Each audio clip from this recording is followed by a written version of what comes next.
Não, não. Vamos lá, rapidinho. Ô Marcos, olha para mim, por favor. Em nome de Jesus.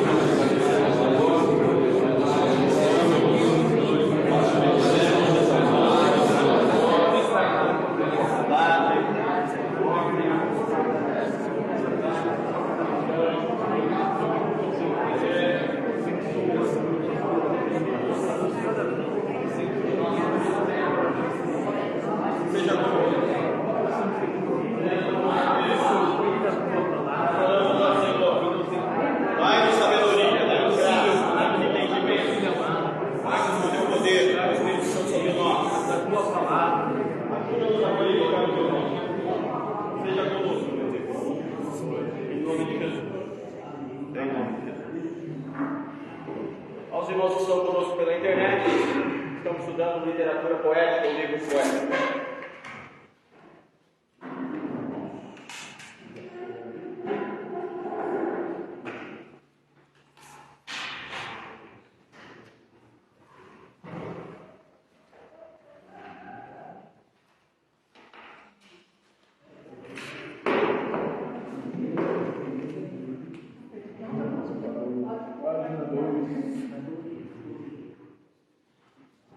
Página de número 2. Nós paramos aí no parágrafo quebrado, mas só para dar uma recordada, pode voltar aí na página 1, a gente engrenar.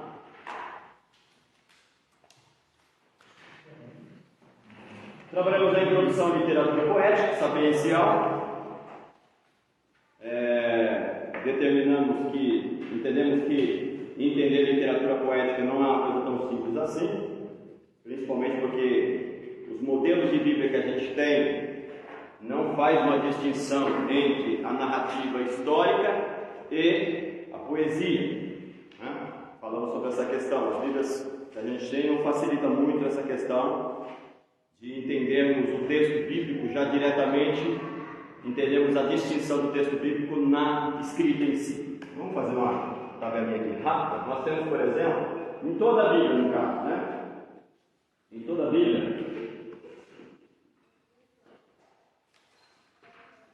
nós temos 43% de toda a Bíblia é narrativa. Narrativa histórica, né? Como vamos dizer, é narrativa. 33% é poesia. E 24%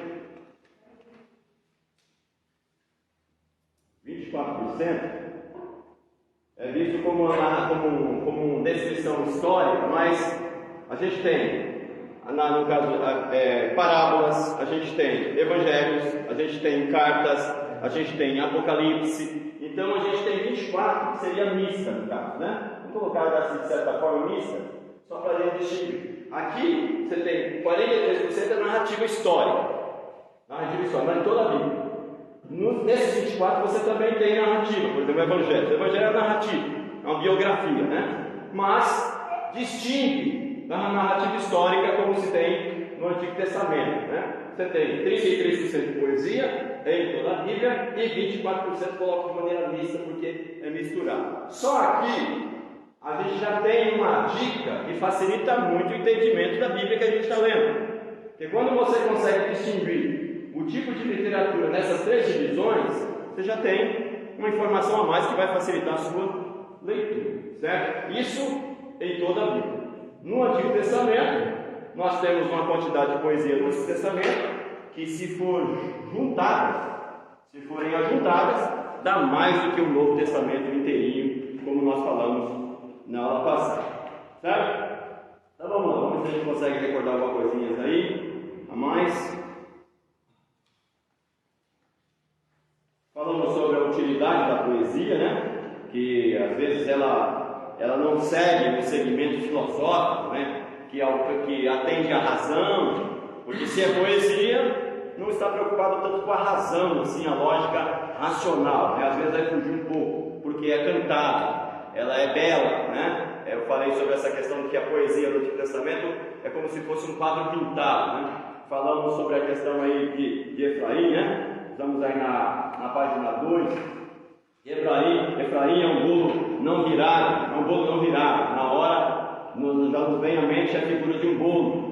O que é um bolo? Você fica pensando em bolo não virado. O que é um bolo não virado? É um bolo que assou de um lado só e do outro não. Tem essa questão. Então falamos sobre essa questão da imagem que nos associa à poesia. Falamos sobre essa questão também. Falamos que ainda existe muita coisa sendo pesquisada em torno dessas características literárias. É uma característica literária específica, Aqui no caso em toda a Bíblia seria característica literária. Tem muita coisa ainda descobrindo, então não tem como a gente fechar, bater o martelo e dizer, é só isso e pronto. Na verdade não é. E paramos aí, se eu não me engano, na página 2, depois que termina a maravilha espirituais maravilhosas, vem 1, 2, 3. Na quarto parágrafo, se eu não me engano aí, alguns livros proféticos, apesar do seu conteúdo exortativo, que a gente parou aí, foi? Então vamos seguir aí da página 2 então. Vamos lá.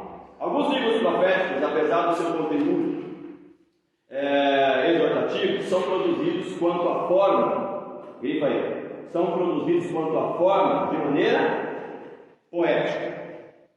Então, por mais que, você vê, os livros proféticos é uma categoria específica. Certo? Porque seria o quê? Profético. Lembra do acróstico de Taná? Os irmãos lembram do acróstico de Taná? Onde vai Torá, Neviim, Ketuvim? Lembra? Não? Então vamos fazer de novo. Vamos desenhar esse acróstico para vocês, para a gente recordar essa questão aí, para vocês verem que é muito importante a gente fazer essa distinção do tipo de literatura que a gente está lendo. Lembrando que os judeus, e normalmente eles fazem divisão da Bíblia em três partes. Jesus fez isso. Visto que está escrito na lei, nos salmos e os profetas. Diversas vezes Jesus sempre se refere dividindo a Bíblia em 3 vezes, ou na lei e nos profetas está escrito, ou em 2 vezes. Quando Jesus cita isso, na consciência do judeu, é claro que ele está se referindo ao quê? A Torá, seria a lei, a Torá está se referindo aos Neviim, que seria profetas, e aos Ketuvins, que seria os escritos. Jesus, todas as vezes que ele vai dividir a Bíblia em 3, ele está se referindo a isso em hebraico. Visto o que foi dito na lei, nos profetas e nos escritos, ele cita salmos. Aqui você tem Taná, você tem Torá. Torá seria um acróstico de Tá, o Neviim seria um acróstico de Na, e o Ketuvim, o KH, Taná. Taná é o nome da Bíblia inteira, hebraica, dos 22 livros que compõem a Bíblia hebraica. O nosso 39 porque é desdobrado, deles 22 inteiros. Então, Torá seriam os 5 livros. Os Neviim seriam o que eles chamam de profetas, que é um pouco diferente da nossa maneira de entender, e o Ketuvim seriam os escritos. A coleção que nós estamos estudando está dentro dos escritos. Salmos, Jó, Eclesiastes, Cantares, Provérbios está dentro dos escritos. Certo? Então é importante que a gente entenda essas questões, é uma próxima, para a gente entender que tipo de literatura a gente está estudando. Você vê, nos profetas você tem poesia, aqui na lei você tem poesia, aqui nos escritos você tem poesia. Por isso, o conteúdo de poesia que existe em todo o Antigo Testamento, nos nossos 39 livros, é maior do que o Novo Testamento inteirinho, em termos de conteúdo escrito. Aí a importância de nós estudarmos essa categoria de livros e entendermos a distinção, as características que o distingue de outros escritos. Certo? Nós estamos todos os dias nos nossos diálogos, a gente usa hipérboles, sinédrique, personificação, a gente usa metáforas constantemente. Às vezes você não está fosse algo literal, mas você usa, por exemplo, você usa a expressão, por exemplo, você falou por exemplo, você está citando um exemplo, você pode citar uma história inventada. Você inventa uma história e você fala para a pessoa. O que é isso? Não como se fosse uma parábola? É verdade. É ironia. Nos profetas tem muita ironia. Muita ironia. E é uma característica. Então, nos profetas, você também tem aí essa questão de são produzidos quanto à forma de maneira poética. Tem muito isso. A exceção do cabeçalho e Tito. Obadias, Miqueias, Naum, Abacuque e Sofonias são estruturados dessa forma. Quem pegar, eu trouxe 2 Bíblias de Jerusalém, só tem uma ali, o Leandro já pegou uma, eu só consegui 2, só tem uma lá. A Bíblia de Jerusalém, ela traz isso de maneira muito organizadinha. Você vai ler o livro de Abacuque, se o texto estiver recuado, por exemplo, você tem aí a apostila do Lacinho, está escrito aqui, tá? Vocês vão ver que quando chegar a parte, vai virando a parte, quando chegar na página, aqui, página 5, você tem aqui a poesia da recuada. Eu marquei ela e recuei para vocês entenderem que aqui é a poesia, é o texto, é os salmos ou provérbios. Na Bíblia é a mesma coisa. Quando é narrativa histórica, vai estar assim, parágrafo, tal parágrafo, ponto, parágrafo. Quando tiver a literatura poética, você pegar em Abacuque, por exemplo, vou pegar com vocês já, vocês vão ver, o Michel já está olhando lá. Olha Abacuque, abre aí Abacuque, Michel. Está tudo recuadinho e o texto está inclinadinho. É uma característica da poesia. Na Bíblia do meu avô, o salmo fica assim. Então, tem na Bíblia Católica isso. Na Bíblia Católica, normalmente eles vão fazer isso. Por quê? Porque isso dá uma imagem diferente daquele texto em relação aos demais. Aí você entende, se o tradutor deu essa recuada aqui, é porque esse texto é distinto do outro. É um cântico, é uma poesia, é um provérbio, ou um magnificado, como acontece no Novo Testamento, os anjos cantando lá no nascimento de Jesus. Tem que haver essa percepção na hora de ler. Tem que haver. Quando você pega uma Bíblia que já tem essa característica, quando você for estudar um livro poético ou livro sapiencial, já vai ter essa característica na Bíblia. Mas não é todas as Bíblias que tem essa característica. Entendeu? Pega uma dessa aqui lá para o Michel. Entendeu? Então é importante isso. Irmãos, nós estamos lidando com uma matéria que 33% de toda a Bíblia é assim. Poxa, não é pouca coisa não. É muita coisa. Isso é importante. Mais do que o Novo Testamento inteirinho escrito.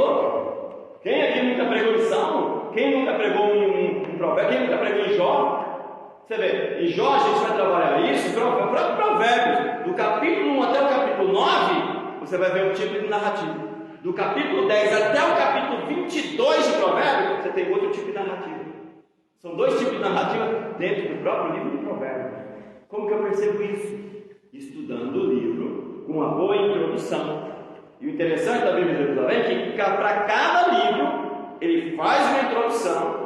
E eles são muito enjoados com essa questão de arqueologia, de data e tal. Lógico, tem informações lá que a gente não vai concordar com tudo. Mas a maioria a gente concorda porque de fato eles têm razão.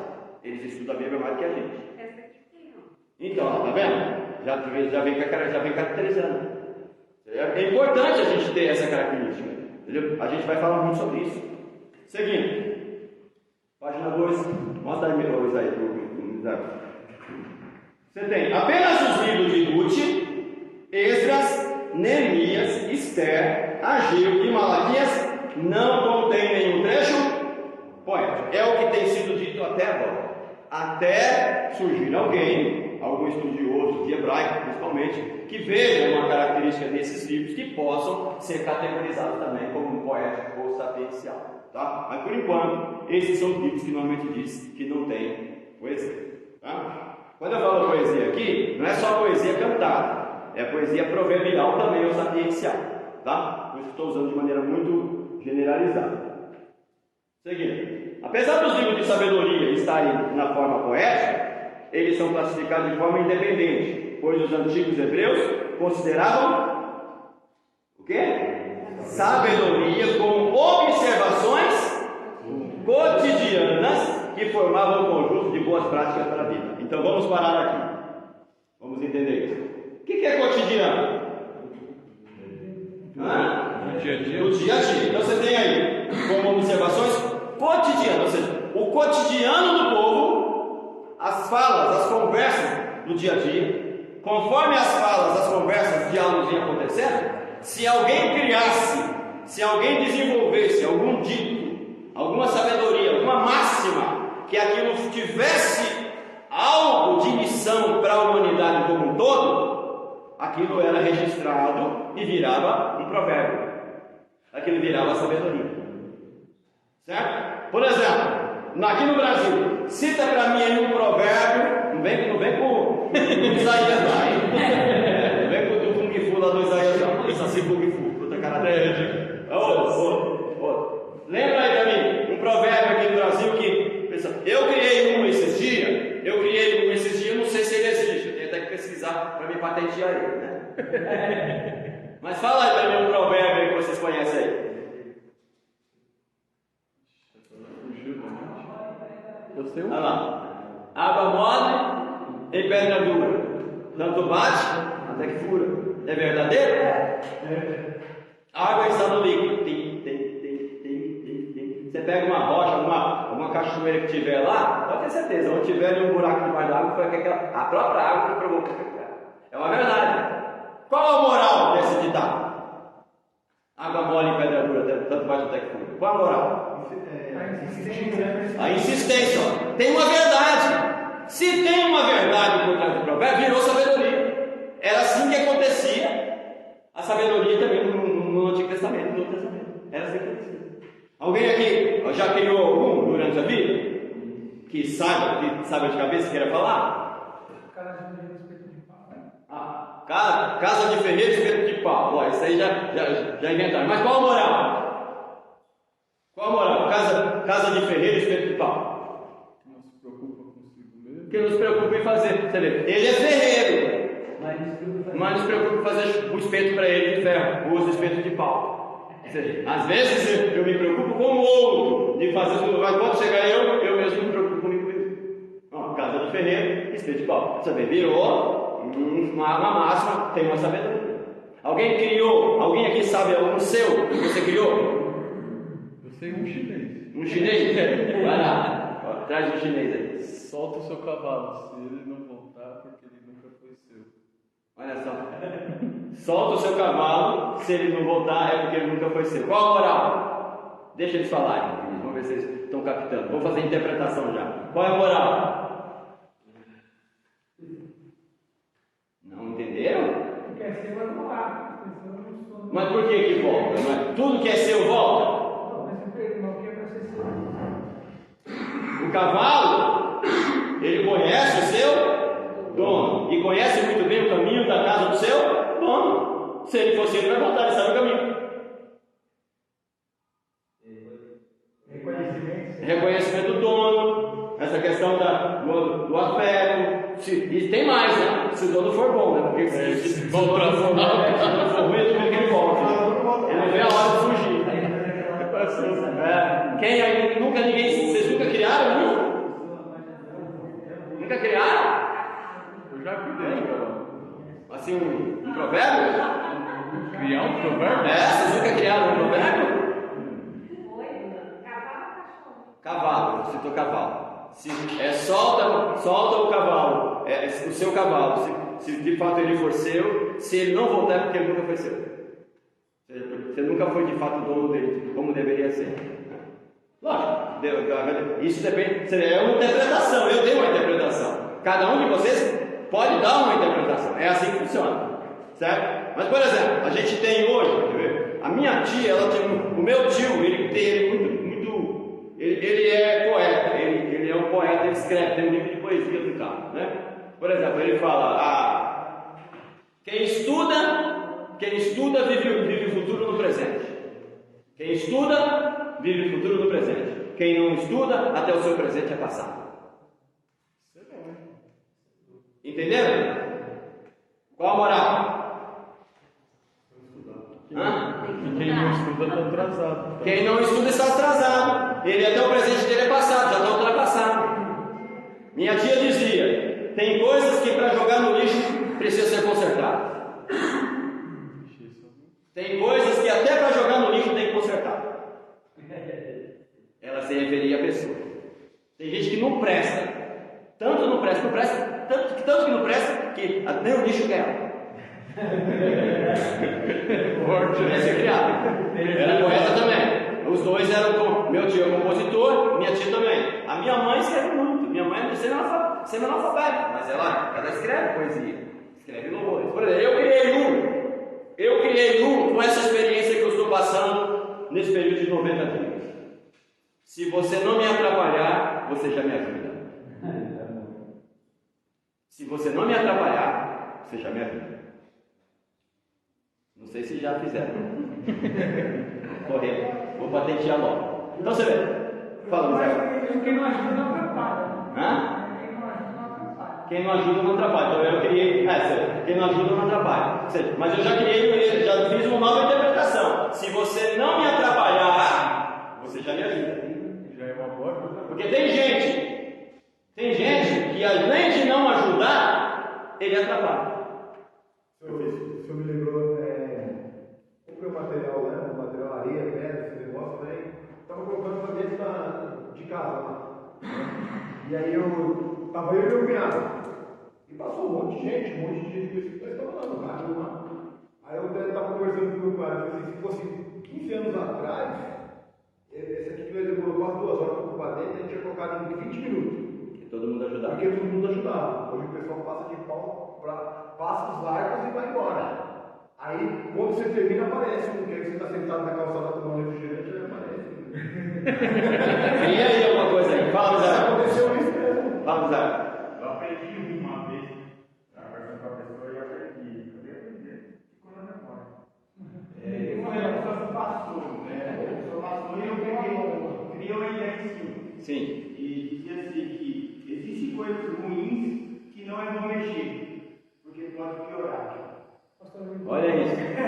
Interessante, ó. Existem coisas ruins que é bom não mexer, porque pode piorar. Isso é verdade. Ó, você vê, ó. Se a gente tivesse que escrever, existem coisas ruins, vírgula, que não é bom mexer. Porque se mexer, vírgula, pode piorar. Você vê, você tem 4 linhas aí. São 4 versos no meio dessa sabedoria. Então, pastor, eu inventei um agora. Inventou agora? Tá inspirado. Vai. Em terra de testemunho de Jeová, qualquer canto é o céu. Qualquer o quê? Qualquer canto é o céu. Qualquer canto é o céu.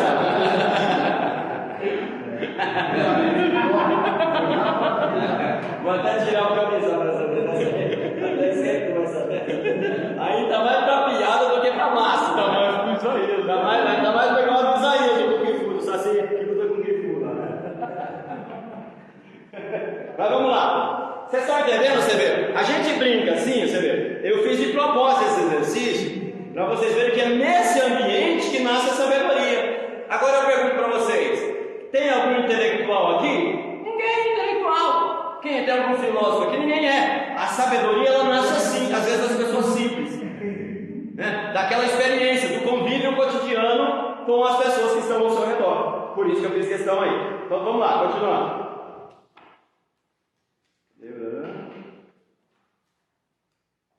Pois os antigos hebreus consideravam a sabedoria como observações cotidianas que formavam um conjunto de boas práticas para vida. Ou seja, tem que ser sabedoria que vai servir para outros também. Nós estamos, vamos pegar aí entre os escritos de Salomão, uma média de 2.800 anos, mais ou menos. 2.900 anos de santo escrito de Salomão. Estamos usando eles ainda. Estamos usando esses escritos aí. Isso aí, então, serve para nós hoje. Certo? A literatura sapiencial buscava por meio de ditados curtos, grifa aí, ditados curtos, tá vendo? Tudo aqui foi ditado curto. Regras da felicidade, e bem-estar pessoal. Grifa tudo, ó. Por meio de ditados curtos, regras da felicidade e bem-estar pessoal. Além da especulação em torno da existência humana e seus problemas. E isso é muito presente no livro de Provérbios. Então você vê, as especulações, elas também despertam sabedoria. Eu especulo. Mas será que tal coisa é assim? Será que tal coisa é desse jeito e tal? Você especula, sem base científica, sem base racional. Aí, as perguntas que podem passar para outros em conjunto podem despertar o outro também pensar. E é aí que nasce a sabedoria. Lógico que, se eu fizer uma pesquisa científica em cima de um determinado assunto, eu terei muitas informações, porque de repente já foi escrito muita coisa a respeito daquele assunto. Mas enquanto eu não tenho conhecimento daquilo que foi escrito no sentido científico, de repente o que eu faço agora já se torna sabedoria também. Nesse diálogo, né? Nesse diálogo. Provérbios 9 fala muito. Fala muito. A sabedoria constrói a sua casa e ergue as suas 7 colheres. Matou um animal para a refeição e preparou seu vinho e arrumou a sua mesa. Enviou servos para fazer o convite. Agora eu pergunto, qual é a figura de linguagem que está por trás dessa descrição da sabedoria? Aí é uma narrativa, é poesia no caso, mas você vê que não é o provérbio propriamente dito, porque ele é corrido, ele está falando da sabedoria. É um poema escrito da sabedoria. Qual é a figura de linguagem que está por trás da descrição da sabedoria aí? Não. Você tem uma figura de linguagem por trás. A sabedoria fez o quê? A sabedoria construiu o quê? Uma casa. Sabedoria constrói casa? Metáfora, mas dá para especificar mais.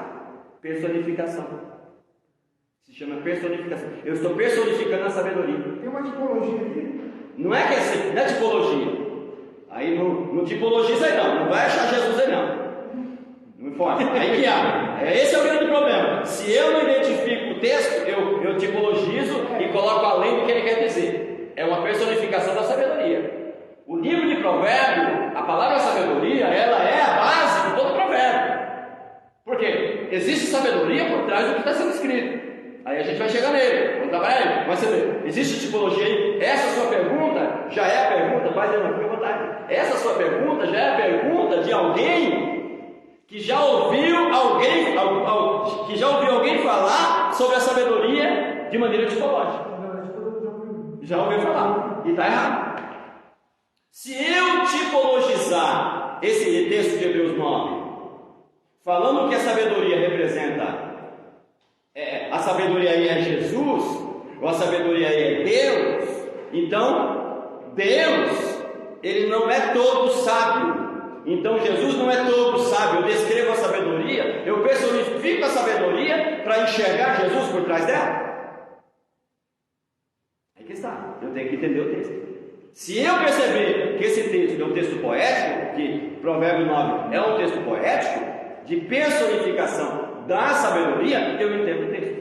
Só que eu tenho que começar lendo no primeiro capítulo para poder chegar no 9. Por quê? Do capítulo 1 até o capítulo 9, deixa eu ver, acho que é isso mesmo, até o capítulo 9, a gente vai chegar lá, você tem uma parte do Provérbios. Do capítulo 10 até o capítulo 22, você tem o miolo do Provérbios. E do capítulo 23 até o 31, você tem a conclusão do Provérbios. Provérbio, normalmente, para ser bem entendido, tem que ser dividido pelo menos em 3 partes. Está vendo? Se a gente não entender, a gente é. Página 2. Página 2. Último palavra. Tem aí? Você tem uma. Tá bom. André, fica à vontade. Dá para assistir um pouquinho? Dá? Então vamos lá. Vamos seguindo. Página 2. Estamos no parágrafo. Último parágrafo. Classificamos os provérbios, os livros de provérbios e cânticos, dos cânticos do Cantar de Salomão, no primeiro grupo. E os livros de Jó e Eclesiastes no segundo grupo. Alguns salmos, Salmo 1, Salmo 37, Salmo 49, Salmo 12, podem ser considerados como sabedoria especulativa. O que é sabedoria especulativa? O que é uma especulação? Uma suposição. E normalmente ela é feita com perguntas. Você questiona, você especula. questionando. Entendeu? Vamos pegar o Salmo 1. Vamos pegar o Salmo 1. Pega aí, Salmo 1.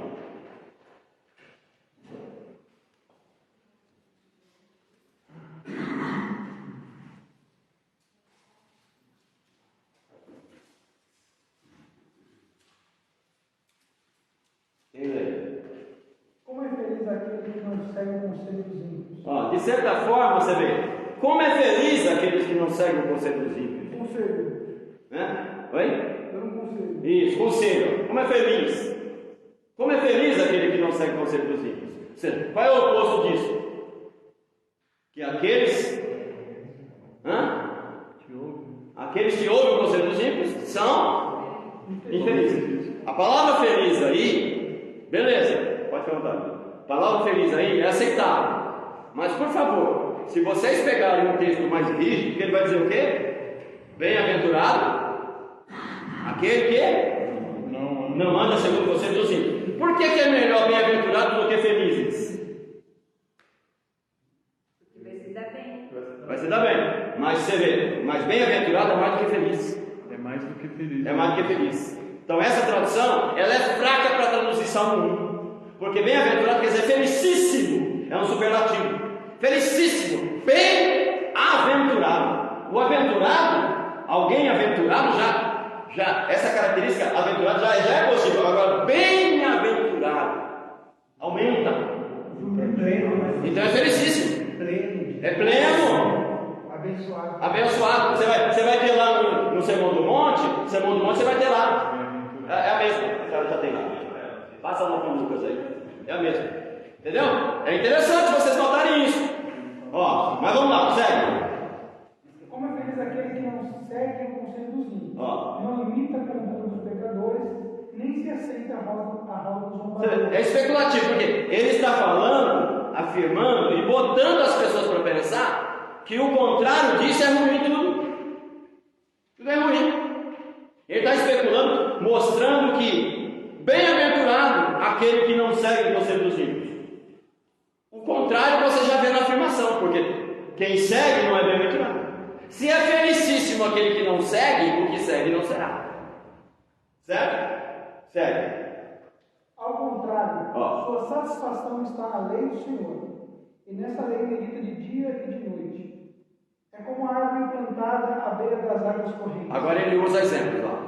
Aí ele vai usar um exemplo para mostrar. É como. Ele está usando uma comparação. Se ele está usando a comparação, é porque já não é literal. É só uma poesia. Então você tem essas primeiras partes, você tem a explicação. Agora ele vai começar, vai exemplificar. É como uma árvore plantada na beira dos águas, que dá o seu fruto na estação pronta, cujas folhas não caem. E tudo, agora você vê, agora vai explicar a moral do salmo. E tudo quanto fizer, prosperará. Ele explica. Então, naquele texto de Jeremias faz a mesma coisa, né? Sim, por isso que você tem aqui, olha a apostila.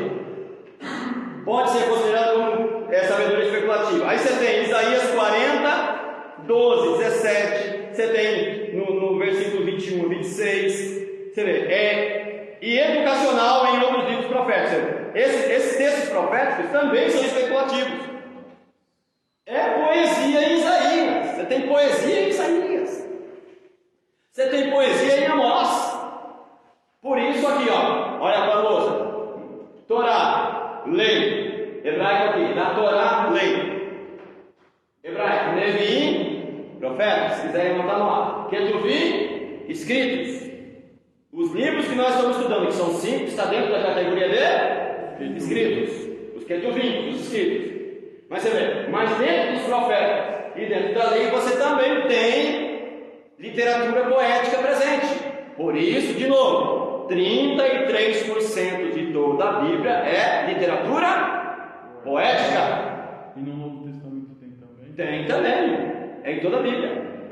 Entendeu? Aí você vê, esse Tanakh aqui, presta aqui na atenção na lousa. Esse Tanakh aqui, esse Ta, Na e Ka seria uma compressão de Torá, usando só o T e o A. Aqui seria o Na, para fazer uma compressão de Neviim, e o K seria uma compressão de Ketuvim. Tanakh, quer dizer a Bíblia inteira, hebraica. Esse Tanakh, aqui ó, esse Tanakh aqui ó, essas três, aqui ó, essas três, quer dizer Tanakh. Tanakh é o nome da Bíblia hebraica.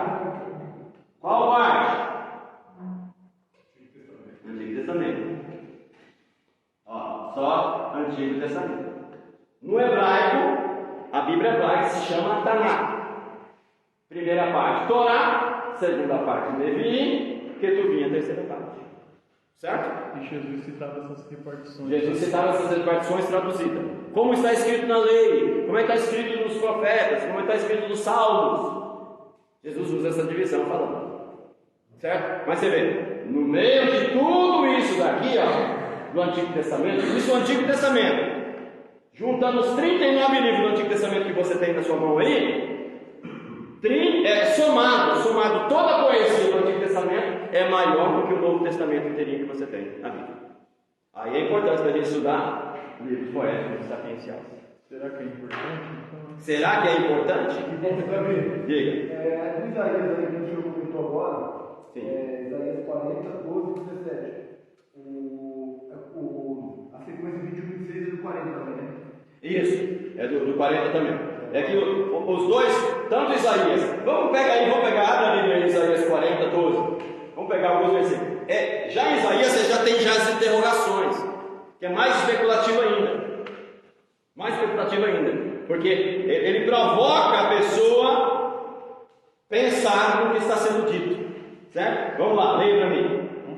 Isaías 40, 12. Olha aí, Moreno. Quem mediu com a Isso Quem mesmo. mediu com a concha das mãos as águas? Ó, irmãos, aí é importante. Olha a importância de você respeitar a pontuação. No hebraico é interrogação. Então eu tenho que ler como interrogação. Aqui está uma vírgula e no de baixo tem uma interrogação. Então, mas é porque é uma frase. É um poema. Então por isso tem a vírgula e interrogação ali no final. Vai, de novo. Quem mediu com a concha das mãos as águas? Ou tomou a medida dos céus aos palmos? Olha só, é uma pergunta. Quem mediu? Está provocando eles a pensar. O que mais? Quem recolheu numa medida de pó? Quem recolheu numa medida o pó da terra? Ou pesou os montes e os outeiros em balanças? Vai. Quem guiou o Espírito do Senhor? E que conselheiro o ensinou? Olha só. Está vendo? Perguntas. É poesia. Isso, a maneira como está escrito é poesia. Se você pegar uma Bíblia que traz a característica de poesia, já vai estar recuado esse texto. Porque é especulativo. Esse daqui está recuado, olha. Deixa eu ver. Sim, olha. Já está com a característica. Aqui, ó. Está recuado. Olha a diferença daqui e aqui. Está vendo? Por isso que é importante você comprar uma Bíblia que tenha essas características. Em que você leia um texto corrido, parágrafo, vírgula, aí ponto, passo parágrafo, e você pegar um outro que está lá, aquele trecho inteirinho está recuadinho, diferenciando ele dos outros textos. Então esses que estão recuados é tudo poesia. Normalmente é poesia, ou é uma sabedoria que está sendo falada, um texto de sabedoria. Entendeu? É fácil? Não. É fácil entender isso? Não é tão fácil. Normalmente quando você vai abre aspas, você faz um para direito, você está falando no texto, é uma citação. Ó, olha só que interessante, ó. O Fábio está usando essa questão da BNT na metodologia científica, né? É isso? Na metodologia científica é a parte das matérias de faculdade que você estuda para fazer trabalho, TCC, esse negócio todo. Né? Olha a explicação dele, fala. É que nas normas da BNT, quando você vai fazer uma citação de algum acontecimento, de algum autor de algum livro determinado, você faz um recuo para a direita, você coloca em letras garrafais, e abre aspas, para você conseguir deixar na formatação da BNT. Para você mostrando que a citação de repente é de um outro. Aí normalmente você coloca a fonte. Você coloca lá a referência, né? A referência embaixo você vai ter lá, ou coloca no final ou embaixo, a nota. Quando é uma frase curta que você está usando de algum autor, você coloca ali entre aspas o nome do autor. Agora, quando é um texto muito grande, você nem cita o nome dele, mas você faz esse resumo, você já sabe daquela ideia, não é do escritor do texto. Ou vai no final do trabalho, ou vai numa nota de rodapé, identificando que não é sua a frase. Na apostila você tem isso. Tá aqui mesmo. Entendeu? Gente, eu sei que não é fácil. Principalmente para aqueles que estão iniciando aí uma leitura um pouco mais apurada, uma leitura mais detalhada. Eu sei que não é fácil, mas nós precisamos começar. Tem muita gente que está estudando Bíblia já há muito tempo, até teologia há muito tempo, que não tem essas informações. Essas divisões, por exemplo. Ninguém mostra nada disso. Ninguém fala nada disso. Mas pastor, para que você vai falar isso? Isso aí é para curso de bacharelado, isso aí é curso de pós-graduação. E qual é o problema? Estou preocupado com isso? Vamos aprender, mas se a gente pode aprender, vamos aprender. Provavelmente a gente vai pular este ano, vamos chegar na primeira quinzena de dezembro e não vamos ter terminado essa matéria. E vamos voltar ela no ano que vem. Porque eu quero estudar com vocês essa matéria como nunca estudamos. E olha que eu só dei 2 vezes essa matéria. Uma vez uma escola de teologia Elohim, quando eu comecei a dar aula, que era muito simplinha. Uma vez dentro da minha escola, na Beth Shalom na segunda-feira, acho que nem o Isaías fez isso comigo ainda. Michel fez isso comigo ainda. É uma matéria que eu não dou muito ela, que é uma matéria grande, extensa. Aqui, ó, você está vendo aí, ó, livros sapienciais, um tracinho escrito 1, é a parte 1. É a parte 1. Nós temos a parte 2 da apostila ainda. Então, desculpa, mas eu não serei feliz depressa com essa matéria. Eu serei feliz devagarzinho. Tá? E eu quero que vocês andem comigo, sendo felizes sem pressa também, por favor. Degustar. Teve dúvida? Marca. A apostila tem a página em branco atrás. Marca. Teve dúvida? Grifa. Não entendeu? Você tem meu zap na apostila. Pergunta, manda mensagem. Mas não fica com dúvida. Dúvida é bola de neve que você solta lá em cima do monte. Vai só crescer cada vez mais. Dúvida é perturbação para a nossa vida. A gente precisa de libertação. A gente já tem tanta coisa para se libertar, ainda vai ficar cheio de dúvida. Se você está pagando para não ter dúvida, você está pagando para me te dar as respostas? Então, por favor. Uma vez eu ouvi um ditado que dizia que a pergunta que não é boa é a que não é feita. Outra máxima. A pergunta que não é boa é a pergunta que não é feita. Toda pergunta é boa. Por mais. Mas pelo amor de Deus, como é que essa pessoa pode fazer uma pergunta dessa? Teve um dia que você não sabia. Houve um dia que você não tinha aquela informação. Então respeite quem não tem a informação ainda. Entendeu? Por isso aqui, ó, nós temos pessoas que estão começando, temos pessoas que já estudaram teologia, como o pastor Francisco. O pastor Francisco estudou com Marcos Emanuel. Um grande homem de Deus, um grande professor. Está aqui de novo. Muitas coisas novas ele tem aprendido aqui, não tem? Bem diferente, porque o ponto de vista do professor Marcos Emanuel é um, o meu é outro. Ele está olhando por um ponto de vista agora Beth Shalomita. E não lá, acho que é CETAD, né? Não estou me lembrando qual é o nome. Vai décimo, entendeu? Então é diferente. Então vai devagar, não precisa ter pressa. Eu fiz os livros poéticos na teologia básica, mas não foi igual não. Porque a gente não está com pressa, pô. Estudar com pressa, gente, é a mesma coisa que você comer um pudim, uma sobremesa gostosa com pressa. É verdade. Você não degusta, sabe, Puxa? Porque tinha que ler uma apostila inteira na semana, chegava lá, passava rápido. Quem aqui gosta de iogurte, um grego saborizado, assim, não é bom, Michel? Michel chegou aqui tomando sorvete, fazendo inveja para todo mundo, calorzão, lambendo os beijos. Se ninguém come um bom sorvete, que pressa, gente. Você vai devagarzinho, vai pelas beiradinhas ali, né? Coloca aquela caldazinha, dá aquela mexidinha, dá mistura, vai devagar. Ninguém sai engolindo de uma vez. Por que essa coisa, um negócio tão gostoso desse, a gente vai estudar com pressa?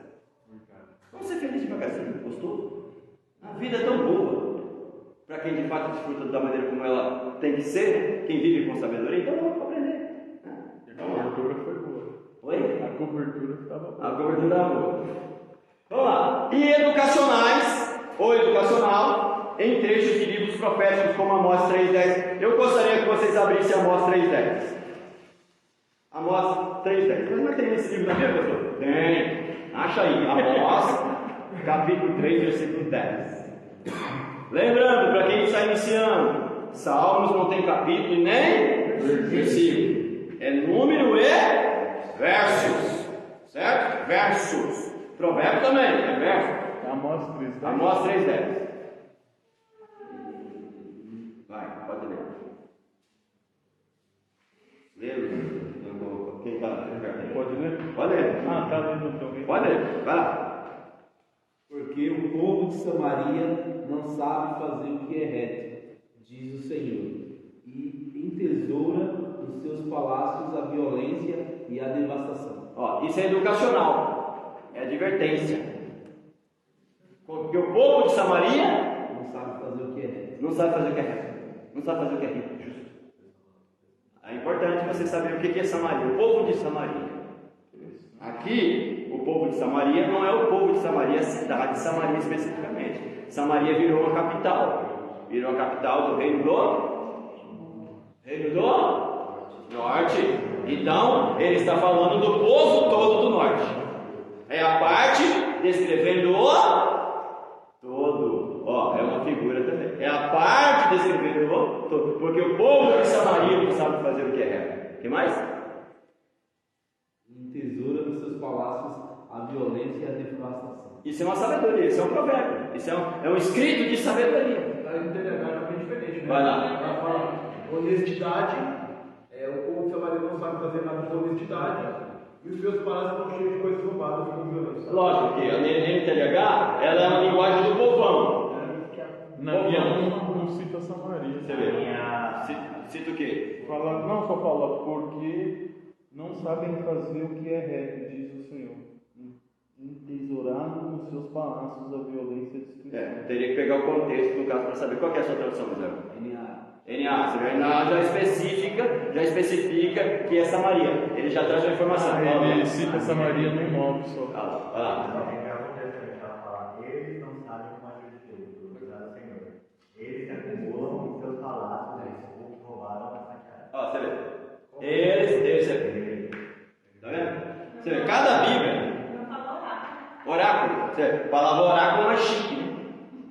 Mas os livros citam, as leis ali. Não sabem agir com retidão. Oráculo de Deus. Ó. Aqueles que amontoam opressão e rapina em seus palácios. O que é o oráculo do Senhor? Oráculo de Deus. O que é um oráculo? Você tem aí o texto traduzido. Que é o que seria o que é um oráculo? Sidão? Me devolve esse certificado de bacharelado de teologia. Não sai de Oráculo, gente. Quem tinha que falar é o Senhor. É a mensagem do Senhor. Oráculo do Senhor, a mensagem do Senhor, a voz do Senhor, a fala do Senhor. Oráculo, oráculo, de orar. Oração, oráculo. Qual que é a sua versão? Jerusalém. A Jerusalém é outro nível. Eu sei, mas estão percebendo? Por isso, só tem uma lá. Quem quiser pegar, pega logo. Oráculo do Senhor. A linguagem é chique. A linguagem é chique. Se você ela pegar o Salmo 23, vocês vão brigar no tapa por aquela Bíblia. Você mandou todo mundo como sair correndo ali, né? Só tem uma lá. Se ela ler o Salmo 23, vocês vão brigar por aquela Bíblia que está lá. Pega logo lá então, pessoal. Pega logo lá. Ele já pegou um dele. Eu não consegui mais. Os preços que eu consegui estão muito caros. Eu consegui um preço melhor, só trouxe duas. No Salmo 23 vai estar assim: Iavé é meu pastor. Iavé é meu pastor. Por isso nada me falta. Usa o hebraico. O hebraico. É uma das únicas Bíblias que traz o Salmo 119 divididinho lá pelas letras do alfabeto hebraico. O livro de Abacuque, se a Michelle pegar ali, vai ser divididinho pelo alfabeto hebraico também. É uma Bíblia que tem essa característica. Então tem Bíblia que às vezes é melhor se não. Você pegar ela é um pouco mais difícil mesmo, porque é poesia. Porque não dá para deixar tão popular assim. Na hora de pregar, na hora de informar o povo, na hora de você pregar, você vai interpretar, você vai traduzir, vai trazer mais fácil. Mas para entender, às vezes é melhor você pegar ela um pouco mais rígida, mais acadêmica, mais original ali no hebraico mesmo, porque vai facilitar. Pastor, mas você acha que na hora de ler lá na igreja com todo mundo é melhor? mais simples? Tente ler na Bíblia que o povo tem. Normalmente é o quê? Ou Almeida Revista Corrigida, ou Almeida Revista Atualizada, ou NA. Certo? Se você lê NVI, NTLH ou outras, NVD, o pessoal já fica meio perdidão. Vai muito diferente. Por isso, dica: o pregador não pode ir para o púlpito só com uma tradução. Não pode. Ainda que você pegue lá e imprima no computador só aquele trecho para você comparar na hora. Você lê e falar para as pessoas. Na sua Bíblia talvez esteja tal termo, para as pessoas não pensarem que a sua Bíblia está muito diferente. E para saber que você não está desavisado. Quando eu vejo assim o significado, eu coloco bem do lado. Isso, coloque a tradução. Sim, quem tem Bíblia, que tem a lateral já para anotação, já facilita esse sentido. Entendeu? Irmãos, é estudo. Temos que, quem prega, quem ensina, quem fala, quem tem essa oportunidade de estar sempre falando, você tem que dominar essas coisas. Mas tudo isso, quanto tempo demora? O tempo que for necessário. Quanto tempo você está com pressa? Estão com pressa? Beth Shalom e Morato é a única escola de teologia que eu dou aula sem pressa.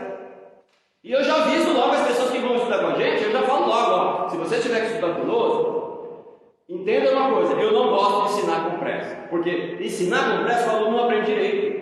O Israel, ele fez FAESP ou FAESP? Na 21, acho que era... Era do CETAD. É 4 aulas para cada livro, né? 4 aulas para cada livro. Já imaginou estudar uma matéria dessa em 4 aulas? Já imaginou isso daí? Hermenêutica, ciência da interpretação, em 4 aulas? Hermenêutica eu dou 12. Homilética em 4 aulas, eu dou 12. Por quê? Se for para aprender, vamos aprender direito. Mas você está com pressa? Só para o pensador, olha aí a pessoa tira a foto lá dizendo, graças a Deus, formado em teologia. faz 5 perguntas para ele.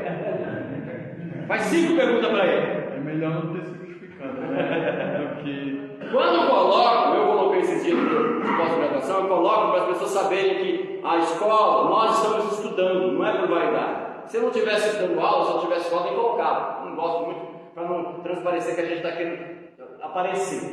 Mas coloquei para as pessoas saberem que nós estamos estudando, que nós estamos correndo atrás. Fiz matrícula numa nova pós-graduação hoje. De docência em teologia. Eu fiz em teologia, pós-graduação, hoje fiz inscrição em docência em teologia. Vou fazer mais uma pós-graduação em docência. Eu sou professor, mas então vamos estudar de novo docência. Não sei se foi docência em teologia ou teologia em cultura, acho que foi docência. Essas duas eu quero fazer, teologia em cultura e docência em teologia. Por quê? Eu preciso estudar. Então não é vaidade para mostrar, mas a gente tem que aprender, tem que fazer direito, tá? Eu não admito, Beth Shalom não fazer as coisas direito. Pelo amor de Deus. Página 3, só para a gente concluir e tomar café. Vale uma observação importante. Não dispomos no Antigo Testamento de um conjunto completo dos escritos poéticos israelitas.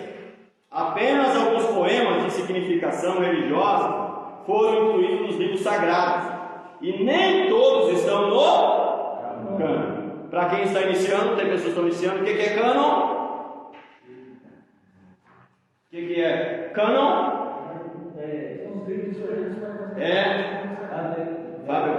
A medida. Cânon vem da expressão kanesh. Kanesh quer dizer medida, é vara de medir. E normalmente quando a gente usa a expressão cânon na Bíblia, nós estamos nos referindo à coleção de livros que compõem a Bíblia Sagrada.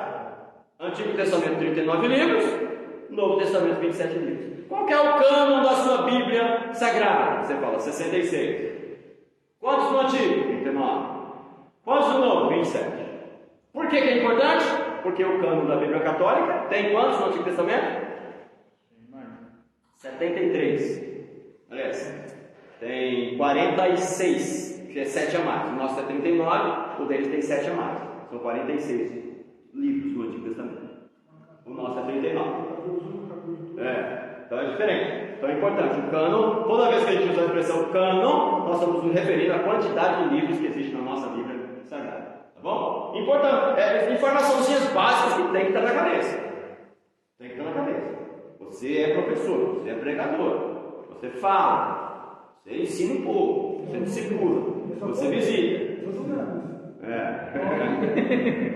Por exemplo, além de proferir Salomão 3.000 provérbios, foram os seus cânticos 1.005 cânticos. Está lá em 1 Reis 4,32. Também, olha, foi recortado o refrão do cântico popular das mulheres de Israel. Saul feriu os seus milhares, porém Davi os seus milhares. Aqui é só um corte da música toda. Não está a música toda aqui. Como seria a música toda? Qual seria a melodia que estaria por trás disso? É uma curiosidade que você tem. Certo? A gente não sabe. Mais de uma terça parte do Antigo Testamento é de poesia. Grifa aí. Tal fato, agora grifa de novo isso. Tal fato é obscurecido pela maioria das nossas versões. Versão normalmente seria tradução do hebraico para o grego, do hebraico para o português ou do grego para o português. Por não indicarem os trechos poéticos através de um arranjo especial das linhas. Por isso, aí é importante. Posso apagar aqui? Posso? Quem às vezes não quiser anotar, tirar foto, mas seria bom que você anotasse quando pudesse, porque quando você anota, você está repetindo 2 vezes aquilo que você está lendo. É um método de memorização. Tá? Então você tem, por exemplo, aqui, quando você tem, exemplo aqui, digamos que aqui é um parágrafo, tem um parágrafo, tá? Aqui segue, tá? Segue, aqui é narrativa histórica normal, tá? Aí aqui termina, aqui tem um ponto. Quando você seguir, por exemplo, se é uma poesia, se é, por exemplo, Salmo 23, digamos que o Salmo 23 estivesse no meio de uma narrativa histórica, como o Murilo leu aí Amós, você vai ver em Abacuque. Normalmente, se for uma poesia, o texto, aqui é a linha, é a margem aqui, é a margem. Normalmente, se for uma poesia, ela vai começar aqui, vai começar aqui. Vai começar assim, recuada. Vai começar recuada. Aqui é o trecho narrativo histórico normal. Quando tiver recuado, se o texto estiver recuado, presta atenção, porque aí é uma poesia, ou é uma sabedoria, ou é um cântico, ou é alguma coisa assim. E normalmente, as traduções trazem o trecho assim, por exemplo, aqui, olha aqui, o Senhor, eu vou colocar como se estivesse inclinadinho. O Senhor é o meu. Aqui, tá tipo, tá vendo? Estou tentando fazer inclinadinho assim. Ela não está em pé. Assim, em pé igual aqui, ela está inclinadinha. Você vai perceber isso na sua Bíblia. Pastor, tem a possibilidade do autor de fazer uma citação de um escrito mais antigo? Com certeza. Eita, isso, Itália. Com certeza. Por exemplo, Gênesis 5.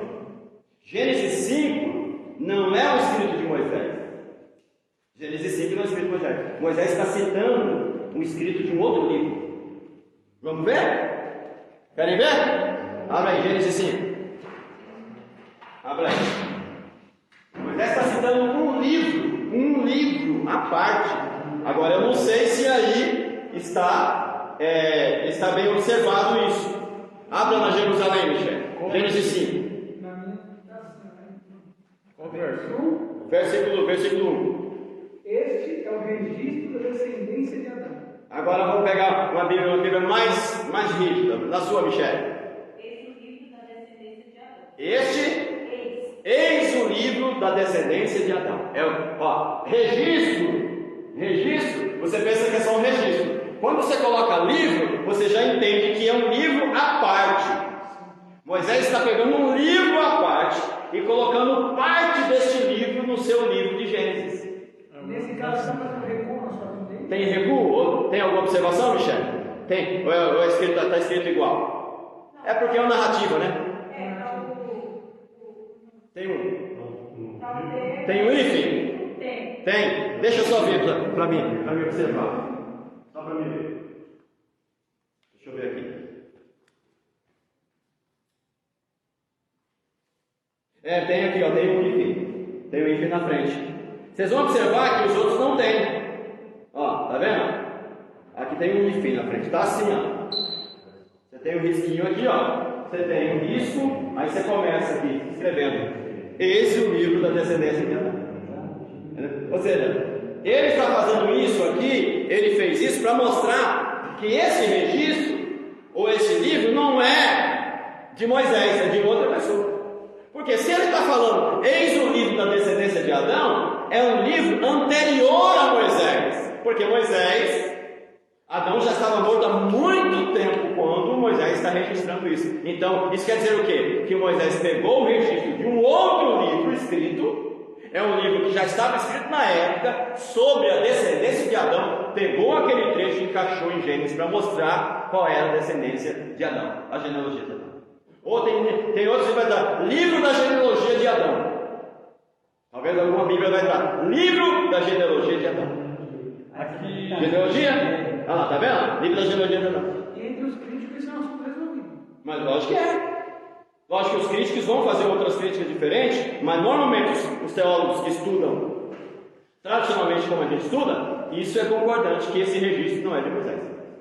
Tá? Pastor, aqui no 4, ó, ele, quando vai dizer o que Lameque disse às suas mulheres, ele recua a fala dele. Isso, é porque é uma frase, ele está citando, ele vai, é como o Fábio falou, ele está citando a fala de uma outra pessoa.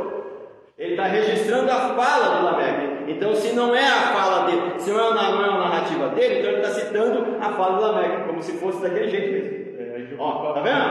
Ó, por isso que é importante, gente. Você tem uma Bíblia na mão, tira, lógico. Ah, pastor, mas nem todas as Bíblias têm isso. Não importa, compra quantas Bíblias for necessário. Você compra 300 sapatos. Tem mulher que tem 300 sapatos no armário, tem quarto só de sapato. Compra quantas Bíblias for necessário. E tenta comprar Bíblias com orientação de alguém para que você não compre Bíblias erradas. Você não perca tempo, senão você vai gastar dinheiro e vai comprar Bíblia que não presta. Essa aqui, Bíblia católica, para mim, só essa Bíblia aqui você comprando para mim tá bom. Pastor, protestante tem que ter Bíblia católica? Lógico, tem que ter, porque a gente estuda teologia, a gente estuda tudo. Bíblia católica tem 2 livros que cobrem o período histórico entre Malaquias e Mateus. Só na Bíblia católica tem, na nossa não tem. Então você tem que ter. Seria primeiro e segundo Macabeus. Então é importante ter. Mas tem as coisas que eles falam. Bíblia de Jerusalém, você pode comprar que você não vai ter nada de idolatria aqui. Não tem nada. É uma Bíblia acadêmica, é uma tradução acadêmica. As notas de rodapé também são de estudiosos, não tem problema nenhum. Tá bom? Eu estudo ela há mais de 20 anos, uso ela constantemente. Tá bom? Então não tem problema comprar. A gente vai ver Paulo. Passa para Michel. Lá em Romanos 4, ele cita Salmo. Lógico. Pedro vai citar Salmo no seu sermão lá em Atos 2, e você vai ter recuo. Aquele curso que o senhor deu pra gente lá das cartas. Cartas Paulinas. Não, das cartas. Pedro. Sim. Gerais, cartas gerais.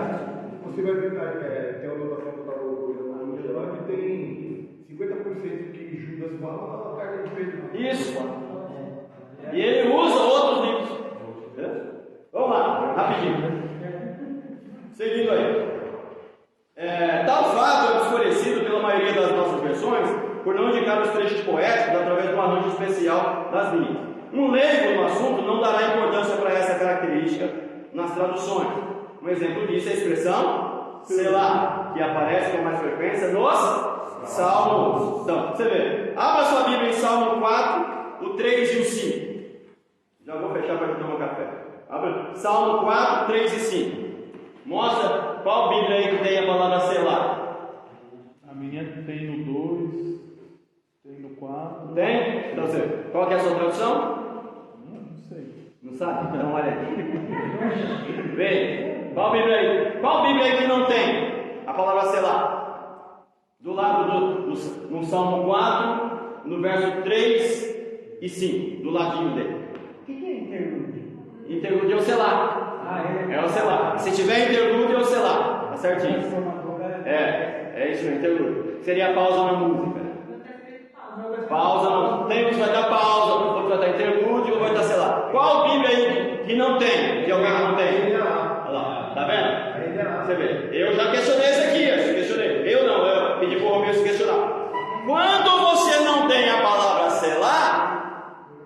Se é um salmo cantado, você tem pausa, por exemplo. Subiu triunfante para o céu o Senhor. Pausa. Assim mesmo há de voltar. Eu faço. Tem que ter pausa. O selar é uma pausa na música. Se você não tem a pausa, como é que você sabe que é música? Então é uma característica importante. Quem conhece aqui o Romilson? Quem lembra do Romilson aqui? Eu lembro. O Romilson congrega Ezequias, e eu pedi para o Romilson questionar Ezequias porque ele não tem, porque ele é diretor da Sociedade Bíblica. Então, futuramente, se essa informação chegar aos ouvidos dele, e ele der importância a isso como teólogo, ele vai pedir que a nova tradução da NAA apareça a palavra selá, porque é importante. Não pode tirar. É uma característica importante. Seguinte. Mas que aparece em outros livros também, como no livro do profeta Abacuque. Abra aí, Abacuque 3, 9 e 13. É um livro profético. É um livro profético que também aparece a palavra selá. A gente pensa que só tem a palavra selá em Salmos, em Abacuque também tem. Abra aí, Abacuque 3, 9 e 13. Depois de 4 anos estudando, eu ficava lendo, o que é selá? Ah lá, tá vendo? O que é selá? Olha aí. O pessoal tira. Não tira isso aqui não tem importância. Opa, no hebraico, olha para mim. No texto hebraico original, Stuttgartensia, que é uma tradução hebraica alemã dos melhores originais, em hebraico, na lateralzinha aparece. Pastor, é Abacuque 3, versículo 3, o verso 3, versículo 3, 9 e 13. Tem, sei lá? Essa é contemporânea. Tem. Pausa. No você deve ter interlúdio. Qual não tem? Olha lá. Ela não tem, tá vendo? Tem. Mas é um texto profético. É um texto profético, mas é um cântico. É uma poesia citada por Abacuque. Leia para mim o versículo 3. Quem lê para mim o versículo 3? Aqui, ó. Quem lê para mim? Leu 3, depois do 3. Vai. Quem lê para mim? Leia para mim, por favor, alguém. Michel, leia, Michel. Lê o versículo 3. Vai. Eloá vem de Temã. Ó. O santo do monte Parã. A sua majestade toca os céus, e a terra está cheia de seu louvor. Olha lá, é um cântico. Eloá veio de Temã. Eloá, aí no caso seria o El em hebraico, no caso, uma versão um pouco diferente. Lê de novo, Michel, olha que bonito, ó. Eloá vem de Temã, e o santo do monte Parã. A sua majestade toca os céus, e a terra está cheia de seu louvor. É um cântico, e a terra está cheia de seu louvor. É um salmo. E é uma música. É uma música cantada por Abacuque. Falou. Uma ótica do O meu tá no meio. Salmos, depois que o senhor explicou aqui. É interessante a gente entender a forma que a pessoa está citando, né? Isso. Por exemplo, quando a gente lembra como se fosse um cântico, é de uma outra forma que a gente capta. Tem uma exegese interessante. Você percebe o texto de maneira diferente, você interpreta de maneira diferente, e assim você prega de maneira diferente. Fica mais bonito, fica mais belo. Porque se é um cântico, a poesia hebraica, ela é bonita, como imagem pintada, como quadro pintado. Não é rima como a nossa, não é um ritmo como a nossa. É uma poesia bela, que tem uma estética por trás dela. A gente precisa entender. Você vê, olha só, Eloá veio de Temã. Aqui está escrito, é uma teofania, a chegada de Yahvé. Olha lá, é uma teofania, uma manifestação de Deus. É importante demais. Para quem fala, para quem prega, para quem ensina, você está um passo à frente de quem não tem essas informações. E o termo, sei lá, está no meio do versículo. Está no meio, que é uma pausa. Mas por que está pondo ele em seguida? Porque é uma pausa entre o verso e o outro. Porque o outro verso, você vê, leia o 3 e depois leia o 4. Leia o 3 e depois leia o 4. Olha lá. Eloá vem de Temã, o santo do monte Parã. A sua majestade toca os céus, e a terra está cheia de seu louvor. Seu brilho é como a luz, raios saem de sua mão. Lá está o segredo de sua força. Ó, quando é que você vai ter o celular de novo? No 9, não é? Por quê? Esse trecho todo, do 3 até o 8, Luciano, é como se fosse uma estrofe. E depois no 13. Depois no 13. Aí do 9 até o 13 é um outro estrofe. É uma repetição da música. É um cântico, é uma estrofe. Tá vendo? Por isso que aparece aí. Se o selar aparece entre esse versículo, entre o 3, do 3, e só vai aparecer de novo no 9, é porque esse trecho todinho era cantado de maneira inteira. Aí só vai pausar lá na frente. Olha que interessante. Então, quando está com esse negócio aqui, então a gente já consegue perceber que é um cântico. Olha só, gente, olha para mim. Eu estou mostrando para vocês a característica do texto. É um tipo de literatura. Qual tipo de literatura brasileira em português? Cita para mim algum tipo de literatura brasileira. Ninguém lembra? Então, um autor? Um autor, por exemplo. Machado de Assis. Machado de Assis. Chico Buarque é um cantor. É uma verdade. Você tem essa de Queiroz. São estilos. É a literatura portuguesa. Tem uns que é poesia. Tem uns que trabalham. O que é homônimo aqui? Alguém sabe o que é homônimo? Não. Ninguém sabe? Pode, não tem problema. Mas você tem ideia? Ajuda a gente, por favor. Por exemplo, não vou conseguir expressar, mas eu sei. Quando você, Maria Helena, aí para não dar uma confusãozinha, tem que ter uma especificação para dar um homônimo. Aí eu pergunto. Não tem problema. Lembra, meu Deus? O que é homônimo? Lembra? Não lembra? É o mesmo nome, tem nomes iguais. Nomes iguais. É isso mesmo? Eu conheço. É isso? Não é. Então eu acho que eu estou confundindo a expressão, então. Não é você usar um nome de uma outra pessoa, é você usar um outro nome para não falar o seu nome original? Davi fez isso. Eu conheço exatamente o que ele falou. Quando o autor tem várias. Dá uma olhada aí. Isso, é um autor que tem diversos nomes. Ele não usa um nome só. Para ele não citar o nome original dele, ele usa um homônimo. Ou seja, usa um nome diferente para não citar o nome dele. É o quê? O que diz aí, Fábio? Aqui diz assim, objetivo substantivo masculino que ou aquele que tem o mesmo nome. Disse de ou cada uma das disse de uma, cada uma de duas ou mais palavras de significado diferente e de grafia idêntica, homográfica. Seria o mesmo nome escrito de maneira diferente, é isso? Não, É o mesmo nome. Eu entendi a forma que ele. Sim, entendeu. Então acho que eu estou O mesmo confundindo. nome. Então, para que não haja essa confusão, então é a especificação. Mas é o João. mesmo nome. Entendi. Então acho que eu estou confundindo. Por exemplo, Vai lá, vê o exemplo.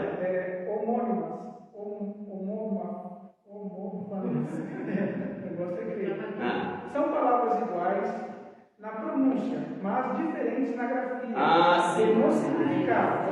Exemplo: sessão, período de tempo, exceção, departamento. Cela, substantivo de selar, verbo. Homônimos perfeitos são as palavras com a mesma grafia e pronúncia. Entendi. Então eu estou confundindo. Já entendi. Eu estou confundindo. O que eu queria dizer para vocês é o quê? Que tem alguns autores que escrevem livros e eles não usam, eles escondem o nome deles. Eles escrevem livros colocando o seu nome diretamente nos escritos e tal. E tem outros livros que eles se colocam como se fosse um novo personagem, que é de uma maneira diferente. Foi isso que eu queria dizer. Eles colocam um personagem pro escritor do livro. Isso. É como se fosse outra pessoa, mas é ele mesmo. Heteronômio. Então eu confundi. Obrigado. Isso é um tipo de literatura. É uma especificação da literatura. Então, assim como na língua portuguesa você tem tipos de literatura para descrever verdades, Na Bíblia, você tem uma pancada de tipo de literatura para descrever as verdades que estão nela. Agora, como que eu consigo identificar a verdade do texto se eu não consigo identificar o tipo de literatura que eu estou lendo? Que eu estou em mãos. Por isso esta matéria. Tá bom? Aí a importância. Só para fechar.